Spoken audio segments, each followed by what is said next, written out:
ओम नमः शिवाय। आज हम कर रहे हैं रुद्र गायत्री मंत्र का जप, एक अत्यंत शक्तिशाली वैदिक मंत्र जो भगवान रुद्र को समर्पित है। यह मंत्र हमारे भीतर की नकारात्मकता, क्रोध, रोग और डर को नष्ट करके शांति, साहस और सकारात्मक ऊर्जा प्रदान करता है। सावन जैसे पावन महीने में इस मंत्र का जप हमें शिव की कृपा, आशीर्वाद और आंतरिक शक्ति का अनुभव कराता है। तो आइए शांत मन से बैठे और मिलकर करें ओम तत्पुरुषाय विद्महे महादेवाय धीमहि तन्नो रुद्रः प्रचोदयात् 108 बार जप। ओम तत्पुरुषाय विद्महे महादेवाय धीमहि तन्नो रुद्र प्रचोदयात्। ओम तत्पुरुषाय विद्महे महादेवाय धीमहि तन्नो रुद्र प्रचोदयात्। ओम तत्पुरुषाय विद्महे महादेवाय धीमहि तन्नो रुद्र प्रचोदयात्। ओम तत्पुरुषाय विद्महे महादेवाय धीमहि तन्नो रुद्र प्रचोदयात्। ओम तत्पुरुषाय विद्महे महादेवाय धीमहि तन्नो रुद्र प्रचोदयात्। ओम तत्पुरुषाय विद्महे महादेवाय धीमहि तन्नो रुद्र प्रचोदयात्। ओम तत्पुरुषाय विद्महे महादेवाय धीमहि तन्नो रुद्र प्रचोदयात्। ओम तत्पुरुषाय विद्महे महादेवाय धीमहि तन्नो रुद्र प्रचोदयात्। ओम तत्पुरुषाय विद्महे महादेवाय धीमहि तन्नो रुद्र प्रचोदयात्। ओम तत्पुरुषाय विद्महे महादेवाय धीमहि तन्नो रुद्र प्रचोदयात्। ओम तत्पुरुषाय विद्महे महादेवाय धीमहि तन्नो रुद्र प्रचोदयात्। ओम तत्पुरुषाय विद्महे महादेवाय धीमहि तन्नो रुद्र प्रचोदयात्। ओम तत्पुरुषाय विद्महे महादेवाय धीमहि तन्नो रुद्र प्रचोदयात्। ओम तत्पुरुषाय विद्महे महादेवाय धीमहि तन्नो रुद्र प्रचोदयात्। ओम तत्पुरुषाय विद्महे महादेवाय धीमहि तन्नो रुद्र प्रचोदयात्। ओम तत्पुरुषाय विद्महे महादेवाय धीमहि तन्नो रुद्र प्रचोदयात्। ओम तत्पुरुषाय विद्महे महादेवाय धीमहि तन्नो रुद्र प्रचोदयात्। ओम तत्पुरुषाय विद्महे महादेवाय धीमहि तन्नो रुद्र प्रचोदयात्। ओम तत्पुरुषाय विद्महे महादेवाय धीमहि तन्नो रुद्र प्रचोदयात्। ॐ तत्पुरुषाय विद्महे महादेवाय धीमहि तन्नो रुद्र प्रचोदयात्। ॐ तत्पुरुषाय विद्महे महादेवाय धीमहि तन्नो रुद्र प्रचोदयात्। ॐ तत्पुरुषाय विद्महे महादेवाय धीमहि तन्नो रुद्र प्रचोदयात्। ॐ तत्पुरुषाय विद्महे महादेवाय धीमहि तन्नो रुद्र प्रचोदयात्। ॐ तत्पुरुषाय विद्महे महादेवाय धीमहि तन्नो रुद्र प्रचोदयात्। ॐ तत्पुरुषाय विद्महे महादेवाय धीमहि तन्नो रुद्र प्रचोदयात्। ॐ तत्पुरुषाय विद्महे महादेवाय धीमहि तन्नो रुद्र प्रचोदयात्। ॐ तत्पुरुषाय विद्महे महादेवाय धीमहि तन्नो रुद्र प्रचोदयात्। ॐ तत्पुरुषाय विद्महे महादेवाय धीमहि तन्नो रुद्र प्रचोदयात्। ॐ तत्पुरुषाय विद्महे महादेवाय धीमहि तन्नो रुद्र प्रचोदयात्। ॐ तत्पुरुषाय विद्महे महादेवाय धीमहि तन्नो रुद्र प्रचोदयात्। ॐ तत्पुरुषाय विद्महे महादेवाय धीमहि तन्नो रुद्र प्रचोदयात्।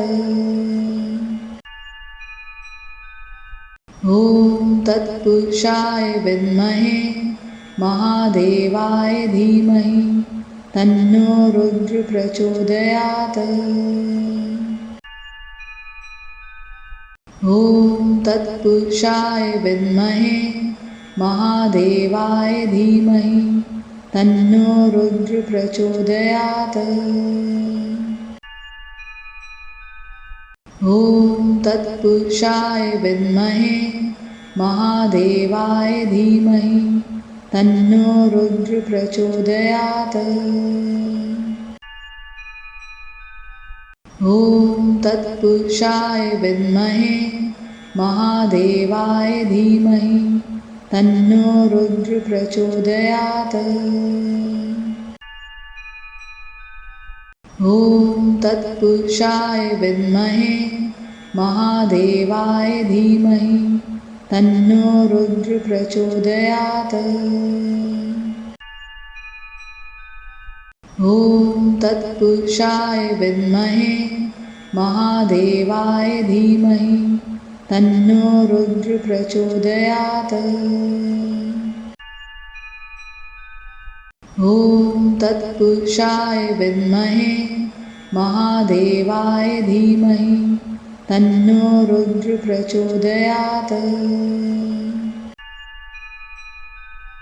ॐ तत्पुरुषाय विद्महे महादेवाय धीमहि तन्नो रुद्र प्रचोदयात्। ॐ तत्पुरुषाय विद्महे महादेवाय धीमहि तन्नो रुद्र प्रचोदयात्। ॐ तत्पुरुषाय विद्महे महादेवाय धीमहि तन्नो रुद्र प्रचोदयात्। ॐ तत्पुरुषाय विद्महे महादेवाय धीमहि तन्नो रुद्र प्रचोदयात्। ॐ तत्पुरुषाय विद्महे महादेवाय धीमहि तन्नो रुद्र प्रचोदयात्। ॐ तत्पुरुषाय विद्महे महादेवाय धीमहि तन्नो रुद्र प्रचोदयात्। ॐ तत्पुरुषाय विद्महे महादेवाय धीमहि तन्नो रुद्र प्रचोदयात्। ॐ तत्पुरुषाय विद्महे महादेवाय धीमहि तन्नो रुद्र प्रचोदयात्। ॐ तत्पुरुषाय विद्महे महादेवाय धीमहि तन्नो रुद्र प्रचोदयात्। ॐ तत्पुरुषाय विद्महे महादेवाय धीमहि तन्नो रुद्र प्रचोदयात्। ॐ तत्पुरुषाय विद्महे महादेवाय धीमहि तन्नो रुद्र प्रचोदयात्। ॐ तत्पुरुषाय विद्महे महादेवाय धीमहि तन्नो रुद्र प्रचोदयात्। ॐ तत्पुरुषाय विद्महे महादेवाय धीमहि तन्नो रुद्र प्रचोदयात्। ॐ तत्पुरुषाय विद्महे महादेवाय धीमहि तन्नो रुद्र प्रचोदयात्। ॐ तत्पुरुषाय विद्महे महादेवाय धीमहि तन्नो रुद्र प्रचोदयात्। ॐ तत्पुरुषाय विद्महे महादेवाय धीमहि तन्नो रुद्र प्रचोदयात्। ॐ तत्पुरुषाय विद्महे महादेवाय धीमहि तन्नो रुद्र प्रचोदयात्। ॐ तत्पुरुषाय विद्महे महादेवाय धीमहि तन्नो रुद्र प्रचोदयात्। ॐ तत्पुरुषाय विद्महे महादेवाय धीमहि तन्नो रुद्र प्रचोदयात्। ॐ तत्पुरुषाय विद्महे महादेवाय धीमहि तन्नो रुद्र प्रचोदयात्। ॐ तत्पुरुषाय विद्महे महादेवाय धीमहि तन्नो रुद्र प्रचोदयात्। ॐ तत्पुरुषाय विद्महे महादेवाय धीमहि तन्नो रुद्र प्रचोदयात्। ॐ तत्पुरुषाय विद्महे महादेवाय धीमहि तन्नो रुद्र प्रचोदयात्। ॐ तत्पुरुषाय विद्महे महादेवाय धीमहि तन्नो रुद्र प्रचोदयात्। ॐ तत्पुरुषाय विद्महे महादेवाय धीमहि तन्नो रुद्र प्रचोदयात्। ॐ तत्पुरुषाय विद्महे महादेवाय धीमहि तन्नो रुद्र प्रचोदयात्। ॐ तत्पुरुषाय विद्महे महादेवाय धीमहि तन्नो रुद्र प्रचोदयात्। ॐ तत्पुरुषाय विद्महे महादेवाय धीमहि तन्नो रुद्र प्रचोदयात्। ॐ तत्पुरुषाय विद्महे महादेवाय धीमहि तन्नो रुद्र प्रचोदयात्। ॐ तत्पुरुषाय विद्महे महादेवाय धीमहि तन्नो रुद्र प्रचोदयात्। ॐ तत्पुरुषाय विद्महे महादेवाय धीमहि तन्नो रुद्र प्रचोदयात्।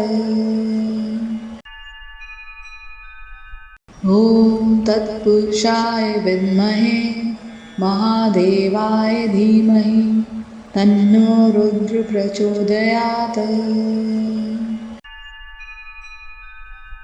ॐ तत्पुरुषाय विद्महे महादेवाय धीमहि तन्नो रुद्र प्रचोदयात्। ॐ तत्पुरुषाय विद्महे महादेवाय धीमहि तन्नो रुद्र प्रचोदयात्। ॐ तत्पुरुषाय विद्महे महादेवाय धीमहि तन्नो रुद्र प्रचोदयात्। ॐ तत्पुरुषाय विद्महे महादेवाय धीमहि तन्नो रुद्र प्रचोदयात्। ॐ तत्पुरुषाय विद्महे महादेवाय धीमहि तन्नो रुद्र प्रचोदयात्। ॐ तत्पुरुषाय विद्महे महादेवाय धीमहि तन्नो रुद्र प्रचोदयात्। ॐ तत्पुरुषाय विद्महे महादेवाय धीमहि तन्नो रुद्र प्रचोदयात्। ॐ तत्पुरुषाय विद्महे महादेवाय धीमहि तन्नो रुद्र प्रचोदयात्। ॐ तत्पुरुषाय विद्महे महादेवाय धीमहि तन्नो रुद्र प्रचोदयात्। ॐ तत्पुरुषाय विद्महे महादेवाय धीमहि तन्नो रुद्र प्रचोदयात्। ॐ तत्पुरुषाय विद्महे महादेवाय धीमहि तन्नो रुद्र प्रचोदयात्। ॐ तत्पुरुषाय विद्महे महादेवाय धीमहि तन्नो रुद्र प्रचोदयात्। ॐ तत्पुरुषाय विद्महे महादेवाय धीमहि तन्नो रुद्र प्रचोदयात्।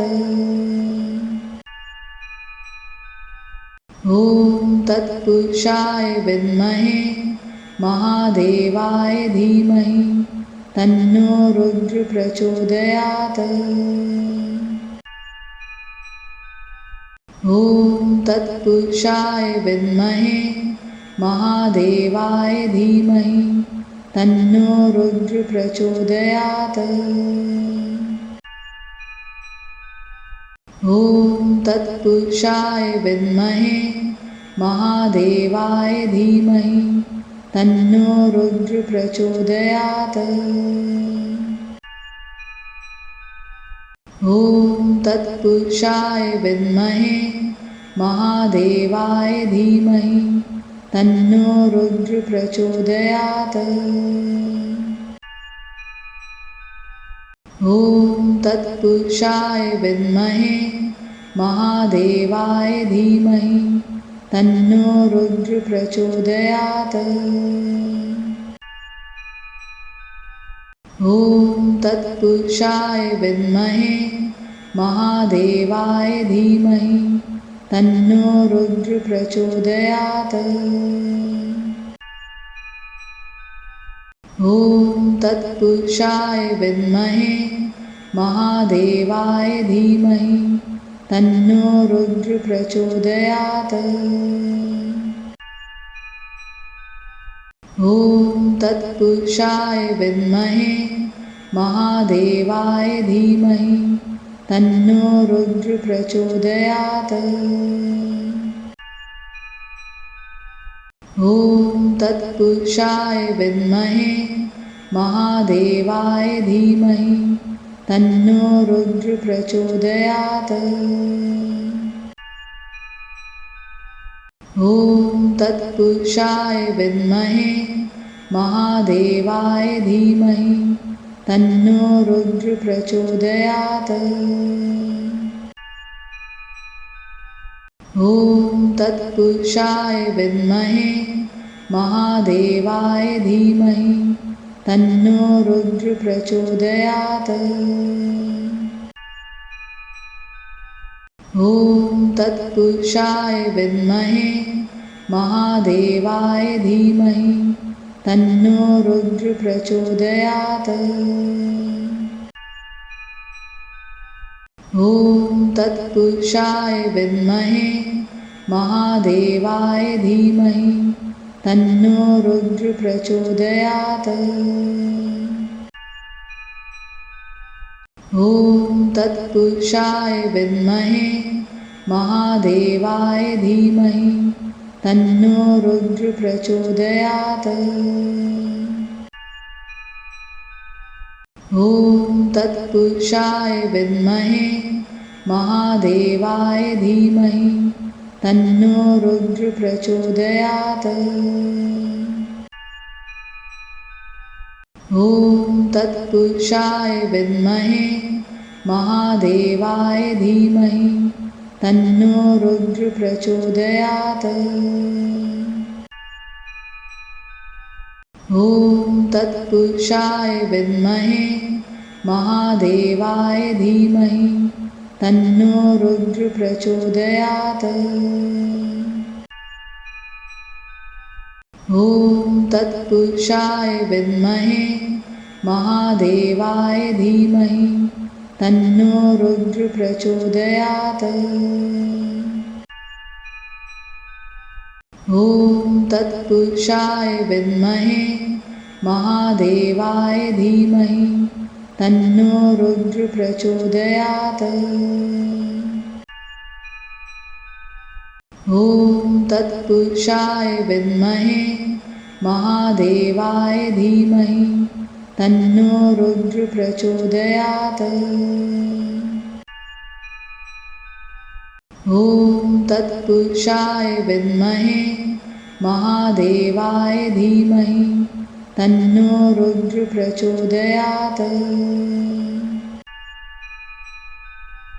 ॐ तत्पुरुषाय विद्महे महादेवाय धीमहि तन्नो रुद्र प्रचोदयात्। ॐ तत्पुरुषाय विद्महे महादेवाय धीमहि तन्नो रुद्र प्रचोदयात्। ॐ तत्पुरुषाय विद्महे महादेवाय धीमहि तन्नो रुद्र प्रचोदयात्।